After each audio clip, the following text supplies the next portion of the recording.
I'm your host, Scott Norton, and welcome to At Large. On this show, I talk to world-class creatives who use business to bring their ideas to life. We'll hear about their creative practices, their most interesting stories, and the lessons that will inspire you the way that they've inspired me.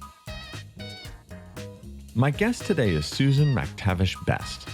After growing up in a Scottish castle and a family of Nobel laureates and precocious Canadian politicians, Susan founded a Silicon Valley PR firm that put her at the center of doers and thinkers across technology, business, and culture.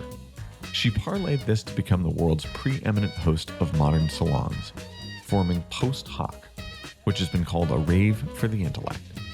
She explains what exactly a salon is, and I'll ask her about how to tell stories that can change the course of your company. Please enjoy my conversation with Susan. Thank you so much for joining us, Susan. I'm so excited to sit down with you. Thank you for having me. I'm particularly excited to sit down with you because I've been to many of your salons, and in each one, it's been opening for my mind and also opening for my heart. That's so great to hear. That's just what I'd like to see here achieved. And so I just want to first thank you for the work that you do, and Thank you. I'm excited to dive Thank into you. it and Thank learn you so more. much for the appreciation. It's a lot of work. Of course, well, I want to recognize you. Thank you. I would love to hear a little bit about your childhood. Oh, And where did you grow up, and what was your childhood like? I bounced around a little bit. I was born on Prince Edward Island quite unexpectedly. My mother had a fight with my father about where I was going to be born, and so she drove to the north of Toronto and got into her Cessna and flew herself, very pregnant, 8.5 months pregnant. I think she was the only female pilot at the time in Eastern Canada, and flew herself to Charlottetown, Prince Edward Island, where I was born. Wow. Yeah. That's it. What a Which is story. quite a way to kick off a life. She had a bit of an independent streak. But anyway, I was born there. I didn't really live there. My parents had a farm out there. My father was a geneticist and bred cattle and was a bull sperm dealer, breeding exotic cattle. But I spent most of my childhood. He died when I was very young, when I was 4. And so I was brought up as an only child by a single parent, which comes with a lot of stress for a single mom, for sure. So I grew up in Connecticut, and then when I was quite young, about 8, I went away to school in Scotland. I was not sent away, it was at my request, and I went to sleepaway school there all the way through till university, Oh, which excellent. was a very unusual experience for someone whose mother lived in Connecticut. And were you close to your mother growing up? Yeah, very. I mean, I think you always are in a single parent family. It was sort of the two of us navigating life together. And it was hard for her economically to be a single woman in the 80s trying to make money and figure it all out. There's a very interesting fact about your family, which is that your grandfather was part of the Nobel Prize winning team that discovered insulin. Correct. Yes. He was the co-discoverer of insulin. I think it was a case of right place, right time. He was an undergraduate student. He was actually an American. The Canadians have taken sort of the glory for the work that he did, and he adopted Canada as his country. But he was at the University of Toronto studying medicine. Actually, I think he was still an undergraduate and was 21 or 22 at the time. He won a coin toss to be a research assistant with Frederick Banting and was part of the team. He did not win the Nobel himself. Banting did, as did the owner of the lab, Right. who I think's name is McLeod. I think he was out of the country at the time, actually, when the research was going on. And there was a huge brouhaha at the time, I think probably rightly, about who was winning the Nobel. And so Banting shared it with my grandfather, which is quite an accomplishment in your early Oh, 20s. absolutely. Yeah, and Yeah. he did go on, and he stayed in Toronto, and there was the Best Institute was set up, and he went on to also do many other things, including isolate heparin, which is a blood coagulant, I think is what it is. And so yeah, he stayed there and continued to do a lot of other work. And how did having your grandfather and this history, how did that impact your life? I haven't done enough with my life yet. Maybe that's how it impacted me. I mean, initially, he died at the same time my father died. Mm. So I was very young when that happened. So it wasn't like I was around him. I do remember him when I was very young, but I did not grow up sort of under the shadow of this huge achievement. And my father also achieved a fair amount in his short time. He died in his 40s. He was the youngest member of parliament ever in Canada and was a geneticist. But I felt a great sort of need to study medicine and responsibility. I have older half siblings, and none of them were studying medicine. And so I felt that I needed to, but it definitely was not, that wasn't going to be my talent at all. And so finally, when I was like 18 or 19, I broke out of that. Shooting for the stars, when you have someone who's been so young to do something and then continue, it's not like a one-hit wonder. Like he did other great work and I think was really quite loved. It pushes you to do more in the world. I mean, the other thing with my grandfather and the discovery of insulin was that they gave away the patent for $1 and they gave it away to University of Toronto. And I think there's a fun interview where my grandfather says that, they actually forgot to give them the $1. And then, of course, Eli Lilly got the patent. So in this day and age, I don't know a huge amount about biotech, but I spent many years working in Silicon Valley. The idea of giving away Yes. something that is now clearly so valuable, and there's really 3 companies that make insulin, the very good insulin around the world, is amazing to give something like that to humanity. It's quite selfless. It's an incredible gift. He did not die a rich man, Yes.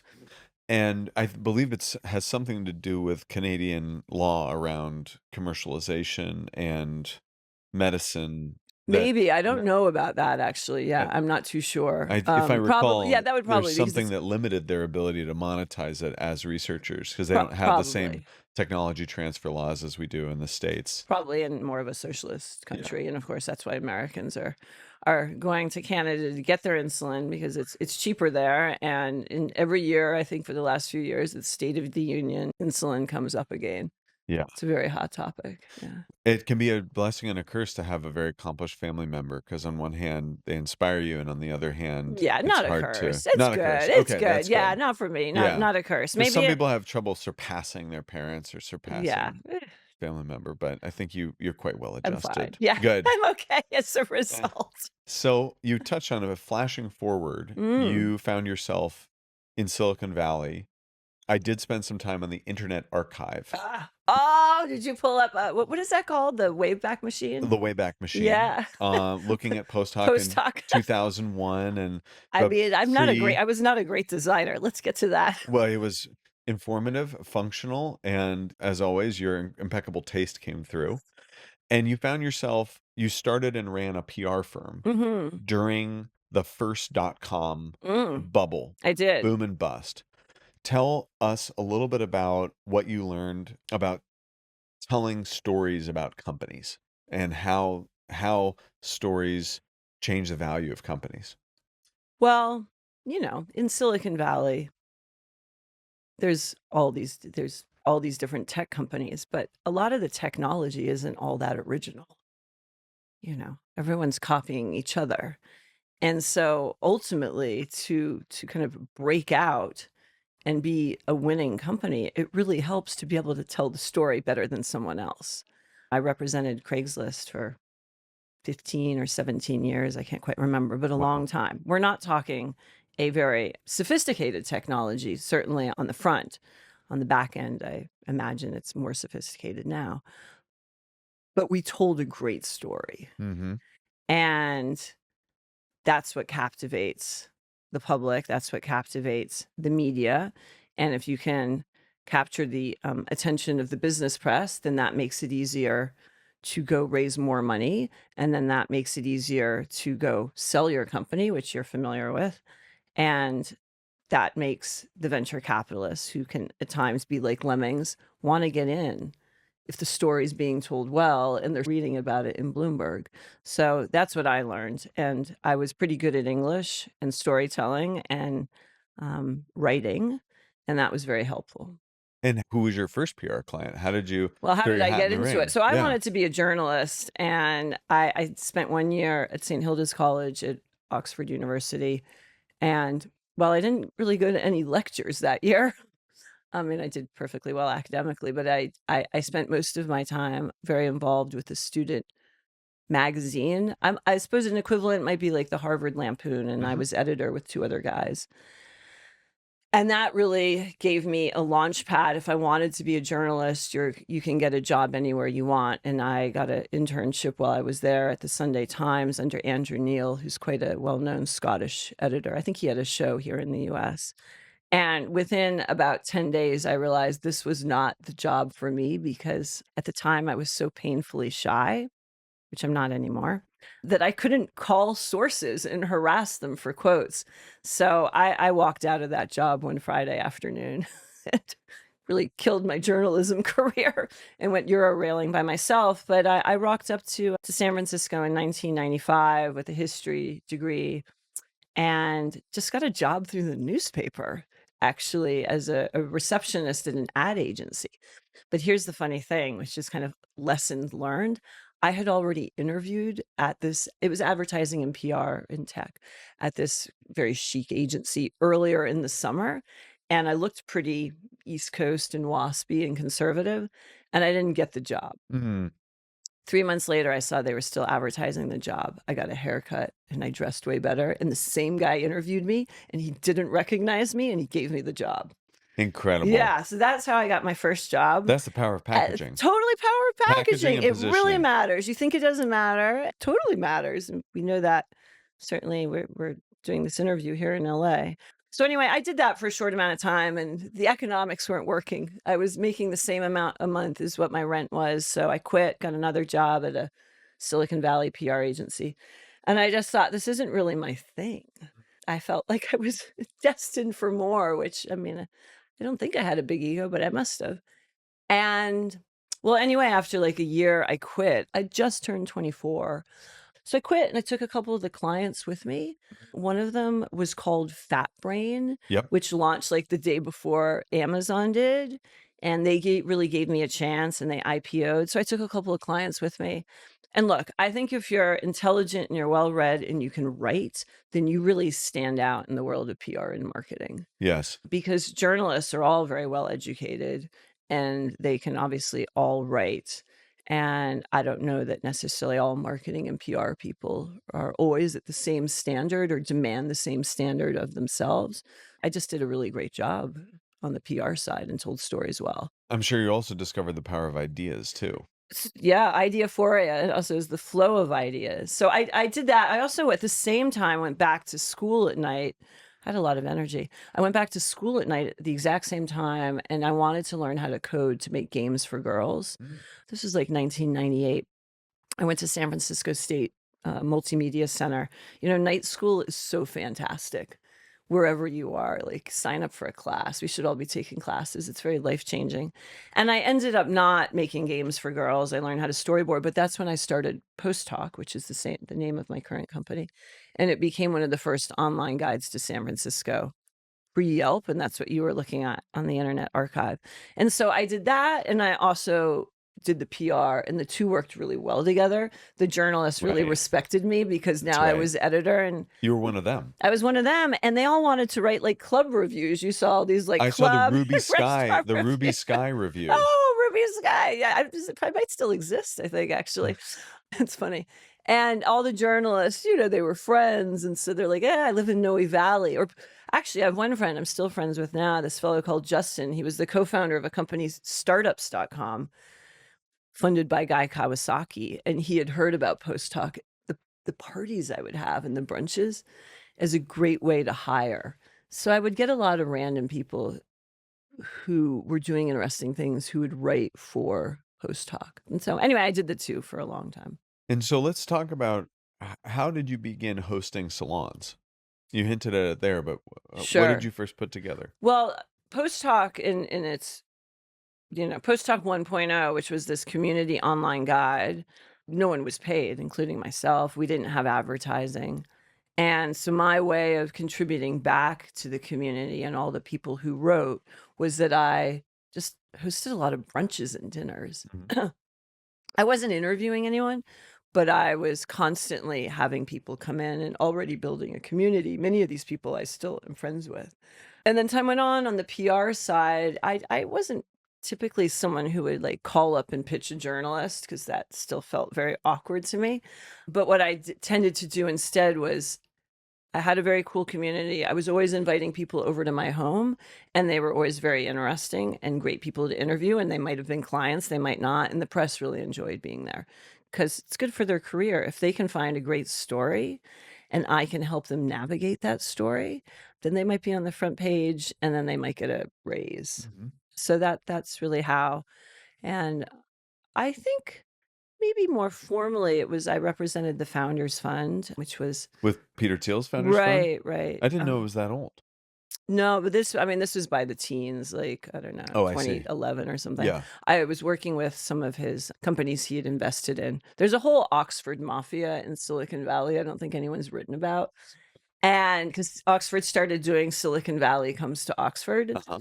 and then a lot of those kids who were part of that from Oxford would come to Silicon Valley, and they had great connections, Mhm. whether it was Reid Hoffman or Peter, whomever. And so I started representing some of those companies, and then I represented Founders Fund, and they're not, or I don't know what it's like now, but they weren't massively aggressive going out to speak to the press. I'm sure that continues to be the case, but we But would they do do have a reputation to manage because Peter Thiel is a public figure, right. specific one with specific views. Everyone loves to be number one on the what's the list for venture capitalists? Midas. Yeah, The you Midas know, list. everyone wants to be number one on the Midas list, I can tell you. Yeah, they might not care on the surface, but of course they care underneath. But I would host salons with them and then with other companies that they had invested in. And then we received a grant about 5 or 6 years ago from Templeton World Charity Foundation. And I thought no one else is running a business hosting salons, and I wanted to create a new business for that grant funding to go into. And so tell us what Posthoc has transformed into and what your salons are today. So Posthoc now is a community that I keep at about 1,000 people. I don't know if that's the right decision to keep it at about 1,000, but that's what I can manage right now. And that's spread across like 4 geographies? Yeah, London. We have a nice strong group in the UK. I'll just say London for ease. Silicon Valley, of course, New York, LA, and then people move around, so then it becomes spread out. But those Right. are the places that we host them. We have in the past done pop-ups. We don't really do that so much anymore. It's quite expensive to do that. Like you go to South by Southwest and you rent a house, and we did that with Just Foods. Remember I know them? them well. We were in the great mayonnaise wars Oh, of you were in the 14. mayonnaise. Well, of course you do. I Yes. totally forgot about Yeah. that. The All lawsuit. of us mayo barons were aware of each other. Yeah, that I totally forgot about Yep. it. I was deeply involved in that lawsuit. Now I remember. We were hosting a salon with the Financial Times actually in London at the time when that came about. So yeah, those are the 4 geographic areas that we mostly are. And currently at this moment, it's a community of people who are extremely engaged with me, but really more importantly with each other. It's across typically 3 generations, 21-year-olds to 85. And we host these community gatherings within these geographic areas. We produce content, which I think might be of less interest actually to the folks who come. They really want to come because the value of analog is just so high.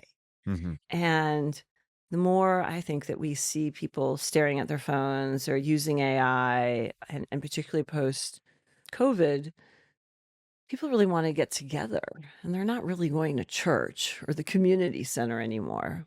And so the salons offer an opportunity for people to come together and collaborate and do business deals or date. Online dating's taken a huge dive recently. Certainly the paid subscriptions. They're really the Matches of the world are trying to figure that out. But you can come to a salon and meet your next partner. Yeah, absolutely. So Especially with all the incredibly attractive people that you tend to invite to your salons. people dress up. People exactly. I mean, why not? It's a Like, salon it's a after all, salon, you make some know? Can't be effort. overdressed for that. Mm, And so for those of out there who haven't been to mm. one of your salons or a salon, what is the experience like in your words? Um, should I tell you a little bit about the history of salons first? Please. A tiny bit? Not that I'm a huge historian on them, but for a little bit of context, these aren't new. They initially came out of Italy in the 1500s, and they tended to be run by women who were noble I don't know what else you'd call them anyway. Wealthy women didn't have very much power and they were frequently were not educated. But those that were, or their parents allowed them to be, a few of those women started these salons, and it was a little bit of a way to get around the Vatican and influence society and other people who are wealthy. If you host something in your home as a woman and you wear a pretty dress, this has not changed, by the way. The men don't feel so threatened by you. All women know this, I think. And so these women did that. And then one of them married a French dude. She took salons to France and they really took off. She rocked up to France and she was like, the court of Versailles is a lot of silliness. And a couple of women in France started hosting these salons that were influential politically and in business and culturally. And these women who ran them became sort of the influencer stars of the time. Wow. Such that Napoleon banished one or two of them out to Austria or something. But he actually met Josephine, his wife, at a salon. And I don't know if any of your listeners and audience have watched Franklin, which has been on Apple, but I really enjoyed it because it shows salons in every episode. And the Declaration of Independence came out of a salon in Paris. So that's the background to them. And then they pop up every couple of decades in the 20s and 30s and 60s, and they typically are run by women, but really who cares? It's not so different now from what I do. I didn't realize I was hosting salons. It was a fellow who's since passed away, but it was a business editor at the Chronicle who'd written an article about me saying I was a salon host. And my way of influencing Silicon Valley without realizing it was just having people over in my home, because I only ever worked with men. I don't think I ever represented a woman in Silicon Valley. Oh, wow. And in front of the fireplace, you serve some Scotch whiskey. Your guests see you cooking. You're wearing a pretty dress. It's all very nice. No one feels threatened by it. And it's a nice experience. And also, yet, it's a form of power. Yeah, absolutely. But it's my home. It's your power. It's my Yes. home. Yes. So, and when you're having people over to your home, you can invite whoever you want. Of course. So if someone is a jerk or rude to someone else, I don't need to invite you back. I don't care how rich you are, or how educated you are.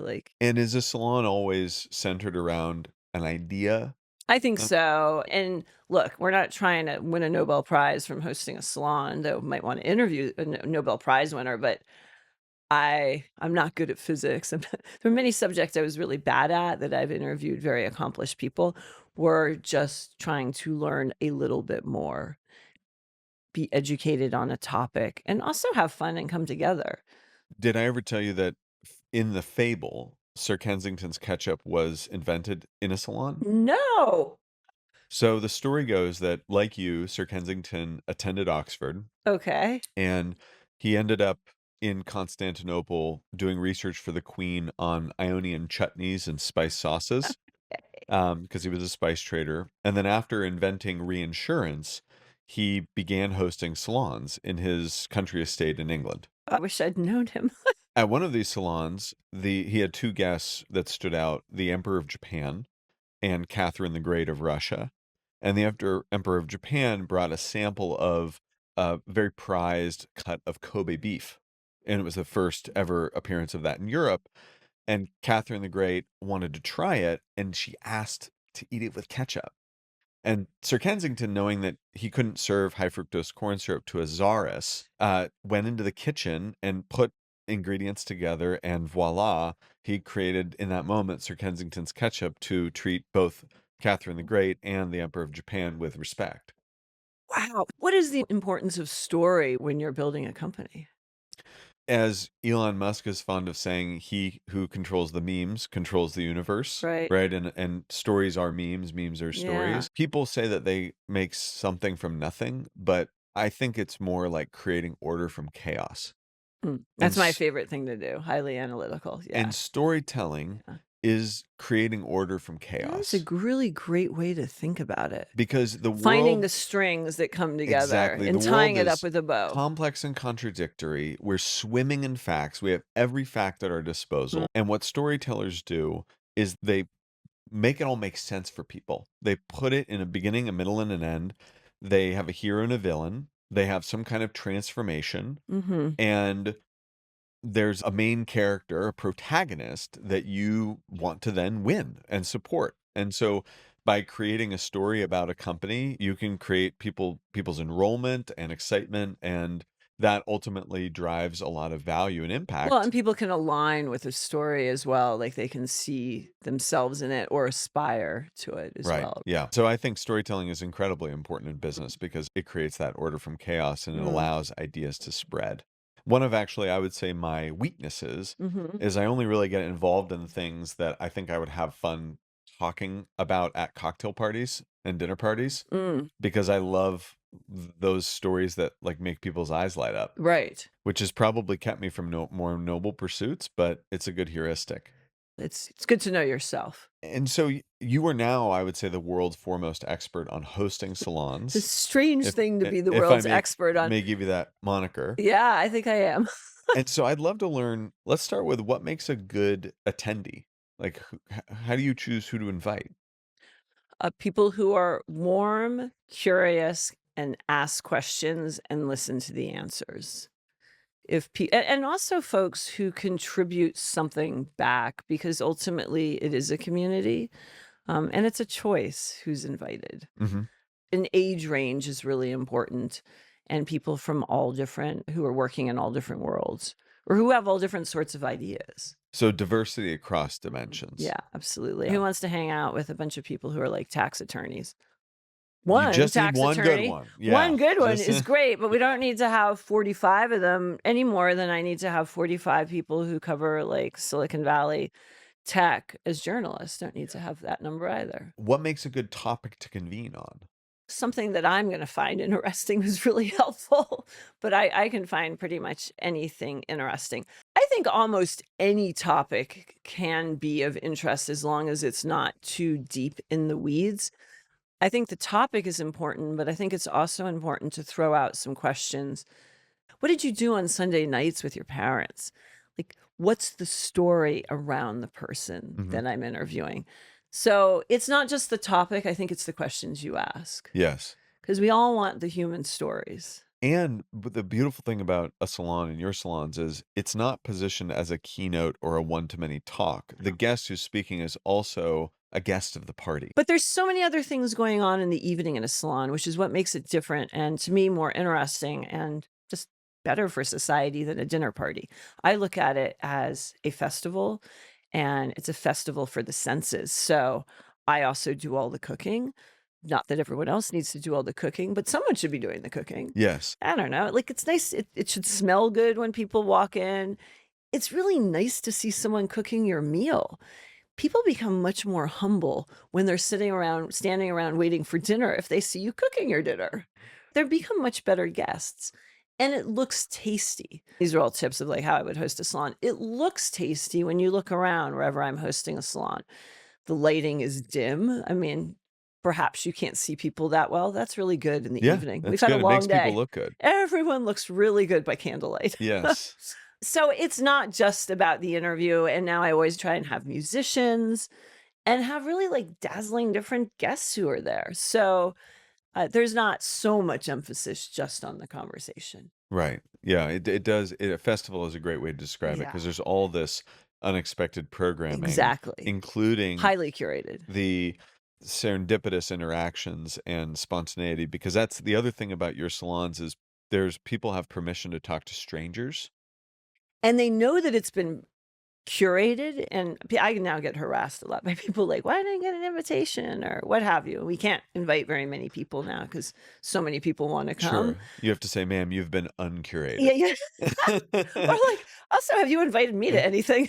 That always helps too. Yes. But yeah, so I think by the time people walk in the door, they can sort of let loose a tiny bit. People who are here there's a real reason why they're here, That's right. and they're probably going to be interesting. I have a saying about Berlin nightclubs that Mm. outside they are the most exclusive forum, but then once you're inside, it's the most inclusive forum you I'd can like to imagine. DJ in a Berlin nightclub. I think you'd be stellar at Yeah, that. maybe Yeah. yeah, that would be great. That's one Add of that my to your summer travels. yes. And so you have these marvelous spaces. Mm. What makes a good space to convene in and to interact with? Yeah, How lots do you of. design them? I didn't realize how important design was to what Posthoc does and what I do, and it really is very important. You need to have comfortable places for people to sit in little groups. I don't mean like you need to have really expensive couches and all that sort of stuff. It just you need to have pillows if people are going to sit on the floor, but there needs to be little group areas, Right. That's a very practical which is super design practical. consideration, is these little breakout spaces. Right. So people can go and have these sort of intimate conversations. And when you're like, all right, I've talked to this person enough, I'm going to go wander off and get another cocktail. You can go do that and not feel intimidated to go then to another place to go sit down. And then practically, of course, if you're interviewing someone, you just need to make sure that most people can see, but also that there's another place for people to go if they really want to carry on their conversation. So I suppose that's important. I think my design style it's not really messy. It's eclectic. It's definitely imperfect because it's maximalist. It's maximalist. It's very Nordic and clean. But I think the maximalist, it's a little imperfect. It's messy. It's warm. And even if you're not into that, it makes everyone feel uncomfortable. Nothing about it screams, oh, I've hired a really expensive interior decorator. All hell's gonna break loose if I dribble on the couch. We talked about what makes a good topic to convene on. What are some of the favorite programming that you've experienced, either speakers or topics? What are some salons that really stand out to you that you've hosted? Oh no, this is a terrible question. I'm going to ask it anyway. They're all. I feel like I need to have the list in front of me. Michael Pollan. You did okay, the reason that how Michael Pollan came up, which was a million years ago, I think that was in 2014. He wrote an article in February of 2014. February 9th, like 2014 or 2015, and on psychedelic psilocybin for end-of-life treatment. Yes. It was a long feature in the New Yorker, and I happened to be staying with a friend who is really one of the world's experts on this topic, and I was staying at her home in Scotland, and I felt he had underreported the article a little bit. So I reached out to him. I didn't know him, but I reached out to him. And actually, he had written into Craigslist at one point, like 10 years prior, with a problem posting something that I had responded to. Oh my gosh. So I sent him a note and I said, I'm assuming you're working on a book and you're going to need to interview this woman. And I happen to be at her house. How about I get her over from the UK and I cook dinner for 70 of my closest friends and I'll interview you both and I'm going to save you some time. Fantastic. And he said yes. Wow. And that began a long journey for him to write. It really did. He wrote How to Change Your Mind, and then he wrote This Is Your Mind Which on I haven't Plans. actually read, which is embarrassing. But it's very different than all of his other books. Is it? Because it's more like a literature review. It's more like a history of the research in comparison to his other work. Was that a good salon? Oh, it was a great salon. And it was pretty fringy at the time to be doing a salon when you have PR clients. In retrospect, I think those clients, such as Founders Fund, invested in that space. But anyway, it was pretty fringy. I do like to do things that I think are zeitgeisty or are going to be zeitgeisty. I don't like to do things if everyone else is talking about it. I like to be doing it before everyone else is talking about it. Yeah. Because it's in a comfortable, intimate space. So I did a few around psychedelics around 2015. I haven't done anything since then. There's plenty of other places to read about it. That's right. But you're always, as a leading indicator, you're front of trend. Yeah. The topic right now that I'm thinking is interesting is AI and religion. Oh, interesting. How do those two relate to each other? Probably in many different ways, but the oddest way to me is that some folks are beginning to look at the chat GPTs as God. Because you ask a computer a question and it spits it back out. It is a little godlike. And I came across a sort of wonky article last year, a professor of philosophy in Canada at the University of Manitoba, Neil MacArthur, and he was writing about this group in Berkeley, and there's probably many others, who are treating ChatGPT as God. It's a new religion. And what he said, he was very non-judgy about it. What he wrote was, the early days of new religions are always very weird. Yes. And they are weird. Right. Christianity, whatever the religion is, it's always pretty weird. We'd look at it as folklore or what have you, but it tended to happen thousands of years ago. So we're not getting into the weeds too much with it. And I thought, wow, that's really interesting. I'm going to be doing a salon with him in a couple of weeks in New York, but he also writes about digisexuality, people having relationships with computers, the trend of that instead of with other humans. So I'm not well read up on the topic, so I can't speak anymore, but I think that's all pretty, both of those are Very guys. interesting. Yeah. Yeah. It's odd. It seems odd to me, but Yes. Is there any unexpected tactics or things that most people don't think about when they bring people together that you're like, this is, okay. you Let me gotta think of remember this. a few tips on hosting salons, which everyone should do and everyone can do. And you can look online on how to host a salon, and for sure you'll probably turn up on our website first, or one of our little sister websites we created. Just be super organized. I am really, really organized. Yes. And so just keep lists, because then you're not going to be stressed out. Keep everything as simple as possible. Ask your friends or guests who've come to your home before to help, because then they feel like they have a job. And it takes a lot of the onus off of you. I'm getting in late tonight into New York City. It'll be midnight, and I've got to then cook tomorrow and make sure the groceries are there on time. And I'm going to be doing all of this. I do a lot of it all myself, most of it. And people are going to arrive at 7 p.m. I can't talk to everyone. So the people who come at 7 tend to be devotees or whatever, people who just have gotten out of work. I give them all a job to do, which is to talk to someone who's just come in that they don't know. Oh, lovely. It's wonderful. Yeah. So just Deputize them yeah, as exactly. greeters. Yeah. So I think Vibesmith. don't try and be perfect either. Salons, dinner parties they're a little perfect. Yeah. Mine are, but people tend to, they don't have dinner parties too much. They put all this emphasis on how to do it, and they're not very fun. But salons are messy. You never know what's going to happen. And we call them a rave for the intellect. Yes. And I really like to have it turn into a little bit of a rave. Absolutely. We've got DJ Staria on the ones and twos. And the music always. I just spent last weekend with DJ Staria and a bunch of other friends at my place up north. And she has inspired me to go forth and become a DJ. So tomorrow night, I'm a free DJ. Next stop, Berghain. Yeah. We're big fans of DJ Staria over here. Yeah. Oh my gosh, we did a cabin rave last weekend. I don't think we could quite call it a salon. But tomorrow night we'll have Queen Esther performing, and she had a great TED talk about Western music. But I will be the DJ tomorrow night because I'm free. Excellent. How do you define the success of what you create? People sending me cranky notes that they didn't get invited. So FOMO is a sign. FOMO is a sign you made something special. I mean, we wouldn't. I suppose the struggle. That's one measurement. That's one measurement. Yeah.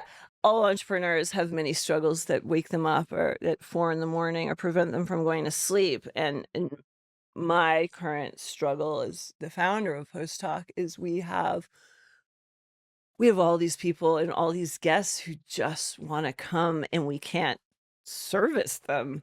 Right. And that's success, actually. That is success. That's having success. More demand than supply. Right. And it's okay. We need to figure out our business model. We need to be constantly open. Like, I didn't really realize that the design of the spaces that I create was important. I just had a large publication come to me and ask, could I design their lobby or something.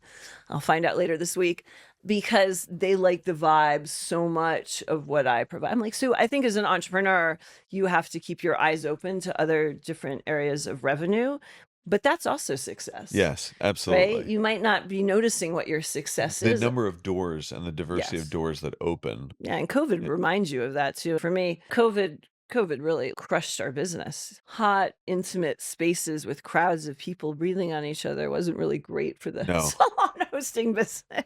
No. Speaking of design, Martha Stewart meets the Royal Tenenbaums. Yeah. And your spaces are so wonderfully appointed with all this kind of classical English art auction and bric-a-brac. So how do you go about collecting? My mom was an art appraiser growing up. And so from like age 5, she would drag me to auctions, and she just always taught me, if you want to buy Canadian art, you've got to look in San Francisco. If you want to sell a famous Canadian artist, then you call up Heffel's in Toronto, and that's where you sell it. That was how I was brought up. And so that is what I have done since I was 21. I think people often come into my home and they're like, oh, you had inherited like tons of art. Nope. Bought that at auction. Sold. I actually just sold one or two paintings, which thrilled. I got a great Wow. price here in Fantastic. LA. Oh, Yeah, excellent. I was like, I'm sick of that portrait of that redhead guy from the 1600s. Let's change it up. Yeah. And Um, you have I think a Frank Stella I and do, yeah. and a Warhol or a I Calder. I do have a couple of Calders, yep. And And you found those at auction? yeah, Incredible. one I inherited that my mom bought in the 60s, and the others I have bought at different times at auction. The other thing is just like Right. design for what you want. Don't design for what other people want. Art Basel is probably not my place to No. be because it's too expensive and Yeah, too and too cool. contemporary too. I Yeah, mean, it's your not really stuff is my so thing. cozy and classic. Yeah, and it's fun to then throw in something really contemporary there, but I don't need to be surrounded by it. Also, it's just like bad value. Right. Yeah. So look at auctions, look at local auctions. Honestly, Etsy's great. I use a lot of, this is kind of getting into the weeds. I buy a lot of like plates from Chinese export porcelain from the late 1700s at auction. No one wants them. They're small. You can throw them in the dishwasher. I buy a lot of sterling silver like goblets.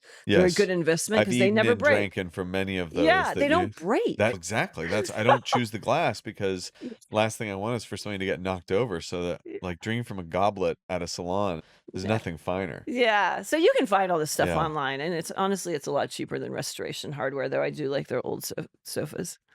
So when I was first invited, I think it was 6 years ago, after we met to a salon in New York, Oh, that's right, I remember you coming into that I there. saw you cook for everyone, you organize the event, you spend a tremendous amount of time curating the guest list, finding a speaker, providing the space, and I actually wondered, what's the catch? And 6 years later, there's no catch. Like I've come to many of these, Oh, and like, I'm it's gonna try and sell you well, something? and my question is about generosity.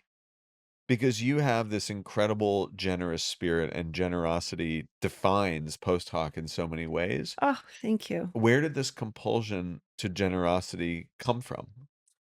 I've been thinking about being generous recently, and because I think sometimes one then expects one's friends to be as generous, Yeah.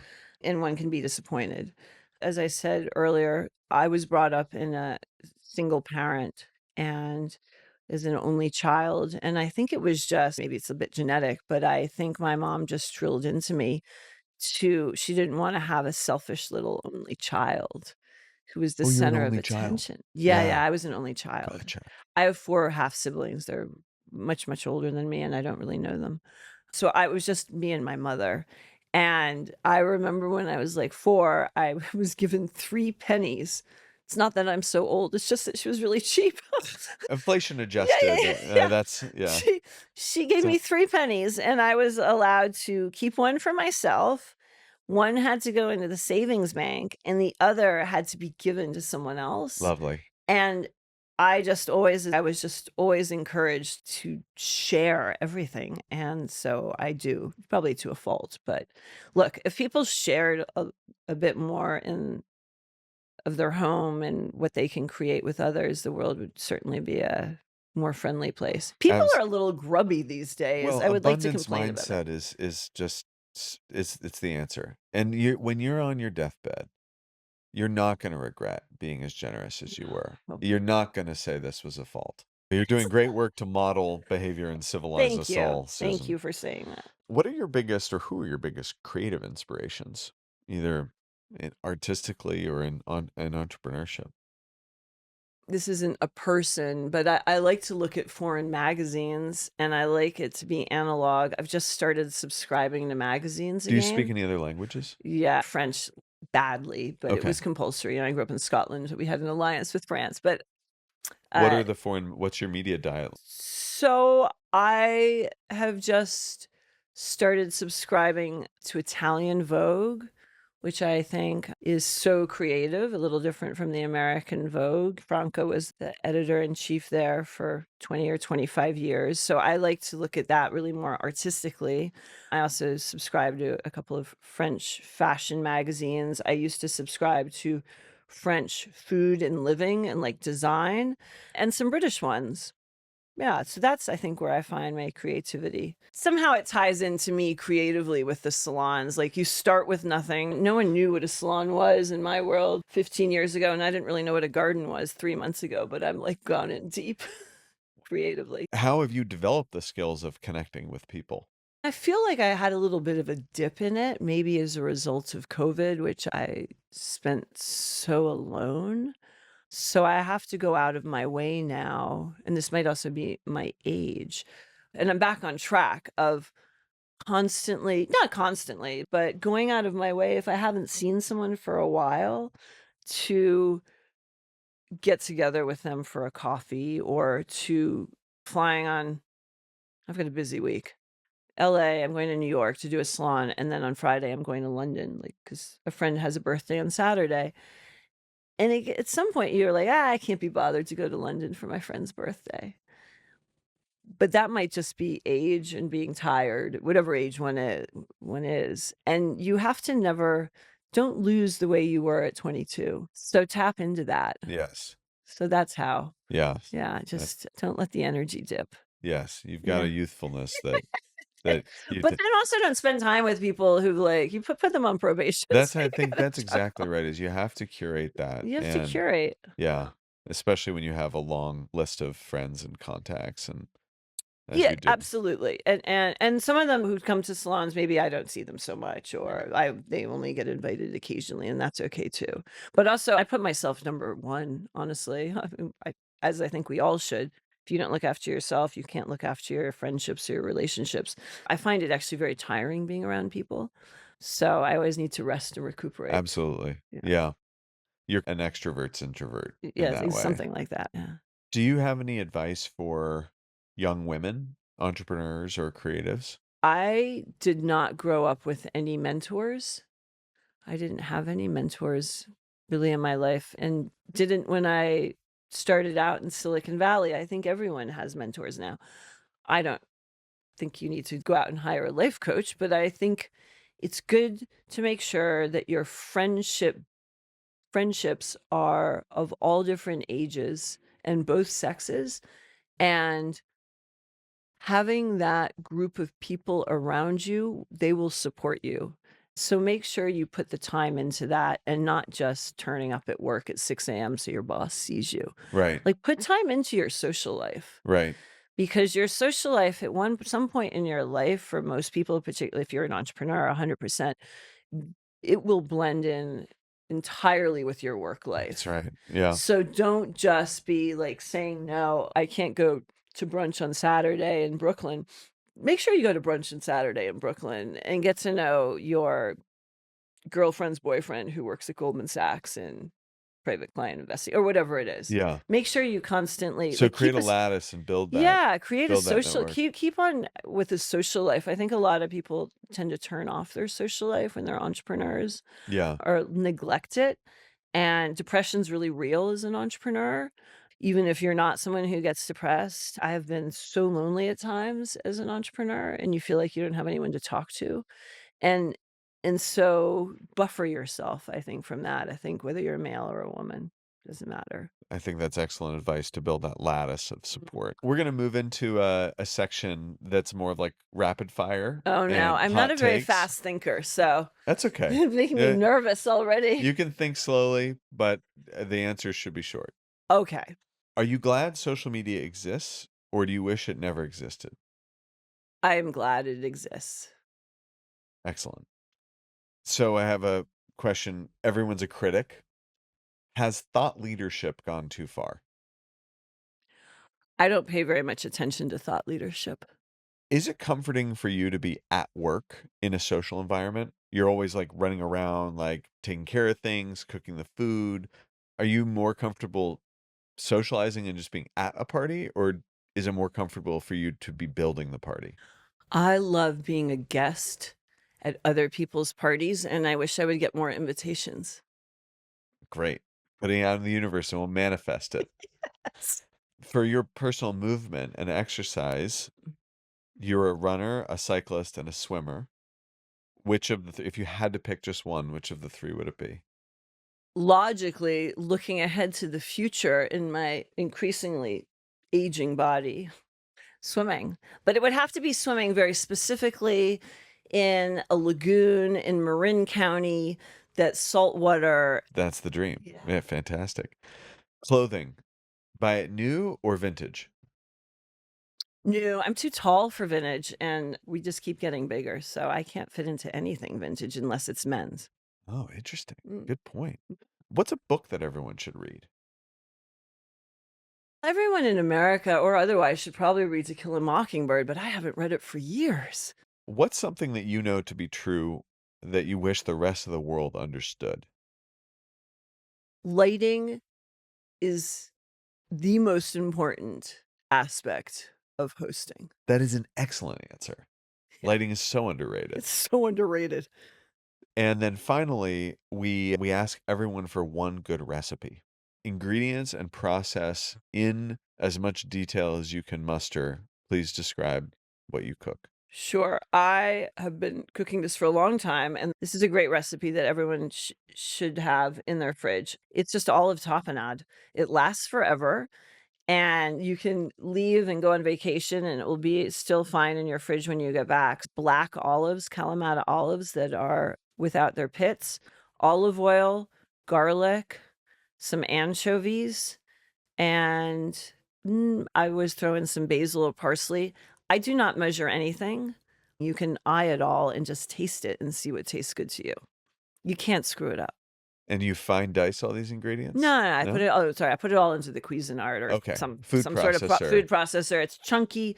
You can have it as bruschetta. You can just shove it, spoon it into your mouth. You can put it with your scrambled eggs. You can rub it over a lamb leg. Salty, savory, Briny, yeah, umami. sophisticated, elegant, and a little bit sultry. There we go. Susan, where can our listeners follow along? If they want to host their own salon, which I would like to encourage everyone to do, no matter whether they have hosting experience or not, you can go to thesalonhost.com. There's about 80 articles, all original articles that we've dropped on there. How to host a salon, how to find different topics, fashion of salons. And then if you want to follow along about our salons, it's at posthoc.com, Posthoc, which loosely means future in Latin. Looking ahead with a nod to the past, which is what salons are all about. Wonderful. Well, thank you so much, Susan. Thank you so Thank much you for spending interviewing the me. time and sharing your wisdom. Thank you. Thank you for having an interest. See you at the next salon. Thank you for tuning in to At Large. Today's episode was produced by Sick Bird Productions. Our theme song is Son of Sanford by Motion Worker. Subscribe wherever you get your podcasts and by email at atlargeshow.com. Follow me at SWH Norton on Instagram and Twitter, and DM me about the guests you want to hear on the show.